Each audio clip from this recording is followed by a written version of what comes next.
Good afternoon. I am really grateful to Professor Vital Gupta for giving me this opportunity and be a part of the biggest conference of API Malwa chapter. It would have been a great pleasure to be physically present, but for COVID. Let's hope next year will be a great year to meet and deliberate with each other. Best of luck to Dr. Vital Gupta and lots of thanks for organizing such a mega event. My today's topic is Jugalbandi of diabetes and hypertension. We are dealing with it in a big way, and this is a real catastrophe which is non-communicable. Diabetes mellitus is a group of metabolic diseases characterized by chronic hyperglycemia resulting from defects in secretion of insulin, insulin action, or both.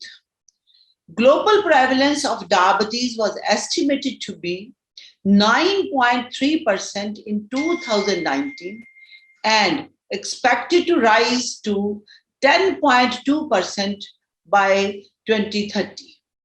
1 in 6 people with diabetes in the world are from India. Hypertension is a common comorbidity in patients with type 2 diabetes mellitus.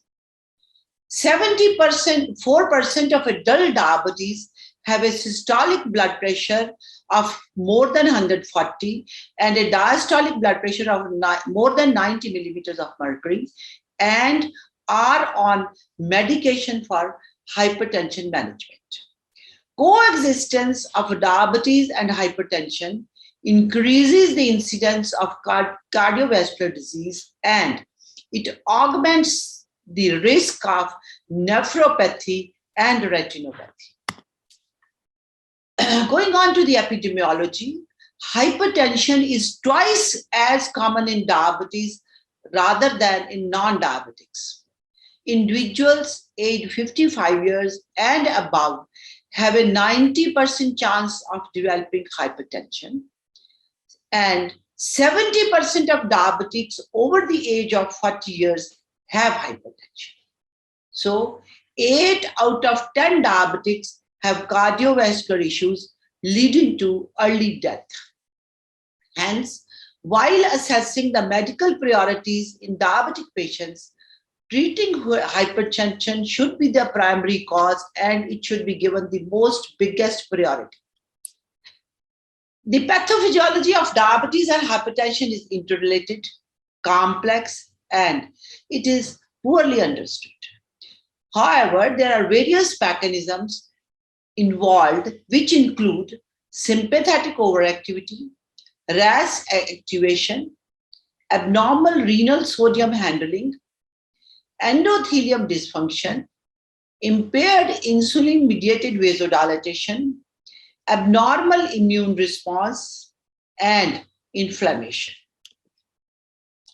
In the pathophysiology, obesity is a very common risk factor for both diabetes as well as hypertension.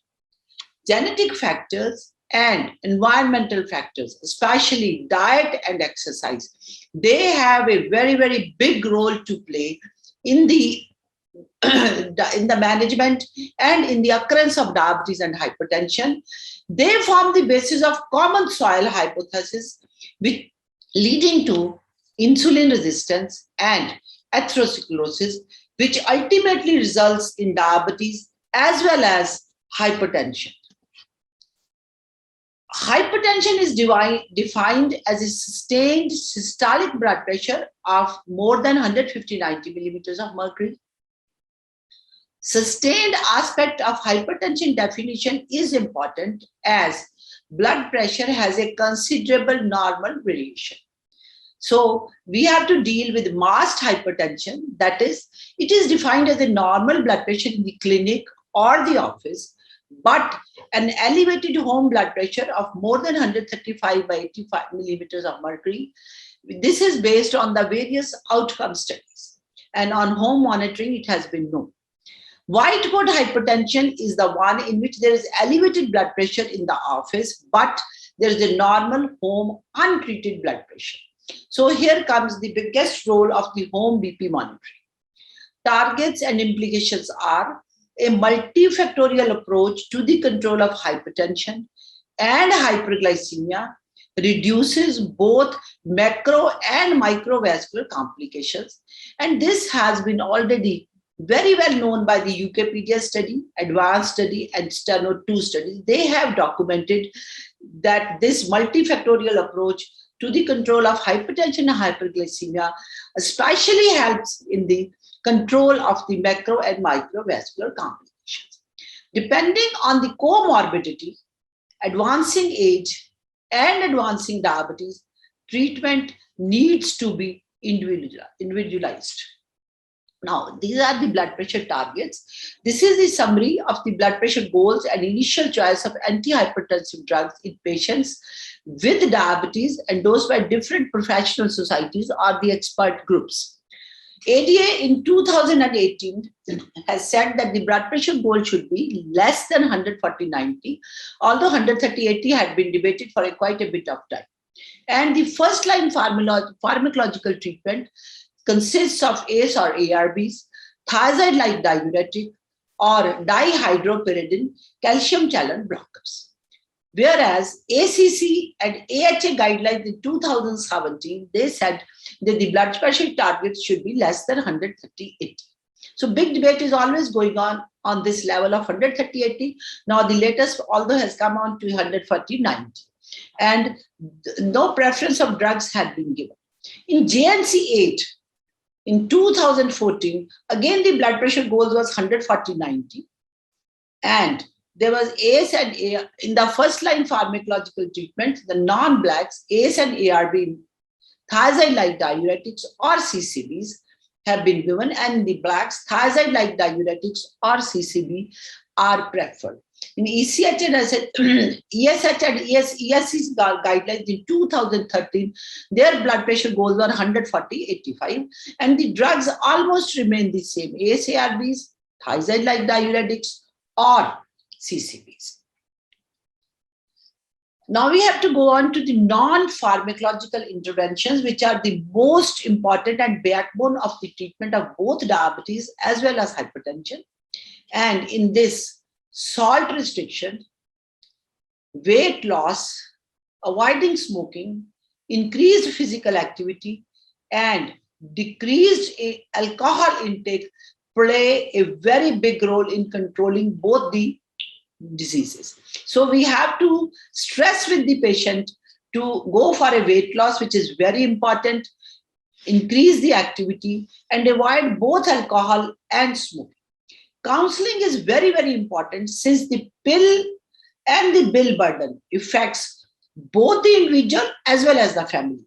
So it is always important to implement the family therapy. They should be taken along into the counseling so that the patient gets a big advice. Home monitoring of the BP may be advantageous in control, compliance, and response to the drugs. That is why home monitoring of the BP is coming in a big way.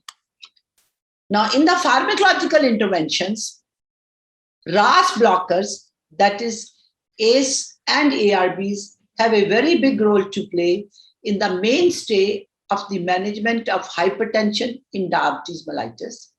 They are also useful for albuminuria. They protect the kidneys by decreasing afferent glomerular arterial tone and inhibit mesangial growth factor. However, combined use of ACE and ARBs is not recommended. They are not to be combined together, are the clear-cut guidelines. Diuretics, number 2, is chlorthalidone and indapamide. Their role in preventing heart failure, which is confirmed by the Al-Heart study, makes them an important class used as an add-on or as a first-line drug. Next is the calcium channel blockers, especially recommended for the elderly and the diabetics with isolated systolic hypertension. And they can also be used when there is intolerance to RAS blockers with the various side effects of RAS blockers. Last but not the least is the beta blockers, which are used in diabetics with heart failure, ischemic heart disease, or tachycardia. Now, there is an interplay between the antihypertensives and diabetes. Drug class, that is the thiazides, they have an effect on the glucose, that they raise the glucose. They have an effect on the lipids, that is they raise the LDL and lower HDL. So they have their own side effects. Similarly, beta blockers also raise the glucose to some extent, and they raise the TGs also.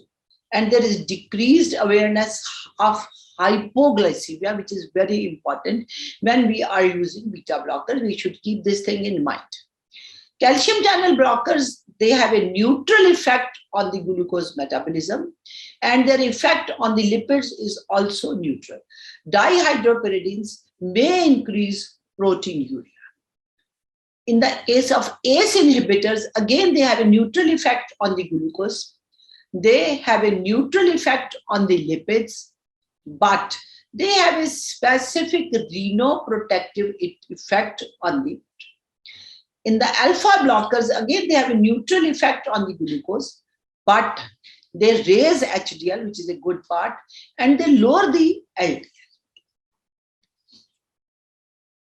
Now, there are various anti-diabetic drugs as antihypertensives, as we have discussed earlier, antihypertensive as anti-diabetics. Now, in the anti-diabetic drugs as antihypertensives, novel SGLT2 inhibitors, which have come for the last few years, have gone very up in the treatment of diabetes, and they have some very good cardioprotective effects. Novel anti-diabetic drug, which has an anti-hypertensive properties, that is canagliflozin, dapagliflozin, empagliflozin, all have a BP reducing properties. They reduce the systolic and the diastolic blood pressure by 3 to 5 and 2 to 3 millimeters of mercury, which is a very good effect. The possible mechanisms are diuresis. There can be nephron remodeling, reduced arterial stiffness, and weight loss. These are the possible mechanisms by which the SGLT2 inhibitors act. They are effective in patients with high glucose, blood pressure, and more weight, but they have to be used very cautiously in patients with urinary tract infection and fungal infections. So we have to be a little careful for that purpose. Now, next group is incretins. In the incretins, glucagon-like peptide 1 receptor antagonists are there, exenatide and liraglutide. They significantly reduce systolic and diastolic blood pressure by 1 to 5 millimeters of mercury. This is the meta-analysis of 16 trials. Now, semaglutide is another drug which reduces the blood pressure to the extent of 2.6 millimeters of mercury, has a mild reduction effect on the blood pressure, and is cardioprotective, but should not be used as an alternative drug to any antihypertensive drug. The next is in the incretins, the second is DPP-4 inhibitors. Very, very frequently are being used in the treatment of diabetes. This is a drug which has come up quite high on the scale of as anti-diabetic, like SGLT2 inhibitors. They have shown to have various effects on the blood pressure. Sitagliptin reduces the systolic blood pressure by 1 to 3 millimeters of mercury. Vildagliptin reduces the central blood pressure. However, they should not be used as alternative to antihypertensives at present. Now, these are the recommendations for the treatment of confirmed hypertension with diabetes mellitus. These are the ADA recommendations treatment of hypertension in the diabetes. So let's proceed first. Initial BP is 140 by 90 and 160 by 100. So the best thing is to start with one agent, albuminuria. Start with one agent along with lifestyle management. Lifestyle management cannot be overstressed because this is one part which has to come as number one, and then we start with the drugs. Especially for the albuminuria, when there is no albuminuria, then start one of these drugs, that is ACE inhibitors. Out of the ACE inhibitors, ARBs, ACE inhibitors, CCBs, or diuretics. Start with one of these 4 drugs. But if there is albuminuria, then start with ACE inhibitors or ARBs. That is the recommendation. Assess BP control and side effects. Now, if the initial BP is more than 160 by 100, then you start with 2 agents. Lifestyle management, again, will stay there as a big part. Now, if there is albuminuria, then you start 2 drugs from the options, that is ACE, ARBs, CCB, and diuretic. Out of these 3 groups, you have to start with 2. And if there is albuminuria, then start with ACE, ARBs, and CCBs or diuretics. This is the option, ACE, ARB or ARB, and CCB or diuretics. Now, coming on to the blood pressure control, if the targets are achieved in the first group, you continue with the treatment. That is the one thing. In the second group, if you are not meeting with the targets, then you have to add another complementary drugs from these 3 groups, ACE, ARB, CCB, or diuretic. And if there are any side effects of these drugs, then you have to change to an alternative medication out of these 3. Now, consider if the BP control is not met with, you are not reaching the targets, or you are having adverse effects using a drug from each of the 3 classes, then you have to consider addition of mineralocorticoid receptor antagonists, or last but not the least is refer to a specialist with expertise in blood pressure management. Now, coming on to the conclusions. The target treatment when BP is more than 140/90. So in a diabetic, if the blood pressure is more than 140/90, you have to treat the hypertension as well. BP target is 140/90 in 70 to 80 years of age. And if the person is more than 80 years, the same target is considered 150/90 in the elderly age group. Tighter targets, that is less than 130/80 or equal to 130/80, may be appropriate for young diabetics with albuminuria, hypertension, and or more additional atherosclerotic cardiovascular disease risk factors. So you have to target a tighter control of 130/80. Now, initiate combination therapy if initial BP is more than 160/100 or goal has not been achieved, which we discussed in the previous chapter. ACE inhibitors and ARBs are the most effective first-line agents. It is a well-known fact. CCBs and diuretics are good second-line agents.